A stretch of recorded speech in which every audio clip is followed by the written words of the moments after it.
Izraelitët nuk donin të njihnin pushtet tjetër përveç pushtetit të Perëndisë. Pra Izraelitët kishin një koncept për organizimin e tyre shtetëror teokratik. Dhe Jezusi dukshëm prezanton një koncept tjetër për pushtetin në këtë botë.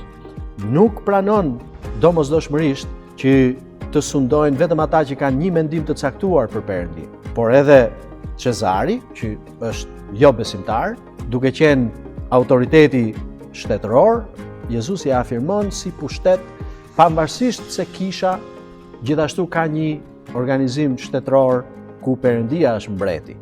Pra Jezusi na prezanton me një ide të jetës këtu në tokë deri në kthimin e tij, që nuk është teokratike, por pranon ndërveprimin me njerëz të tjerë që nuk janë besimtar dhe madje jetën në të njëjtën hapësirë shoqërore dhe shtetërore me njerëz që nuk janë besimtar, duke mos ju kërkuar besimtarve që të jenë sundimtarët teokratik, jo që të mos jenë të përfshirë në qeveri dhe në shtet, por të mos jetë ligji i shtetit, të mos jetë ligji i Biblës, në kuptimin e drejt për drejt fjalës.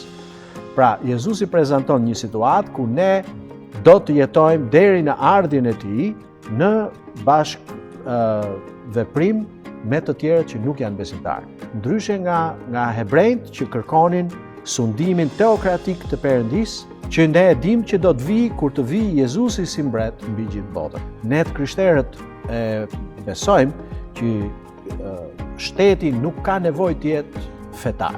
Më kupton, sepse ka fe të ndryshme, kemi mendime të ndryshme.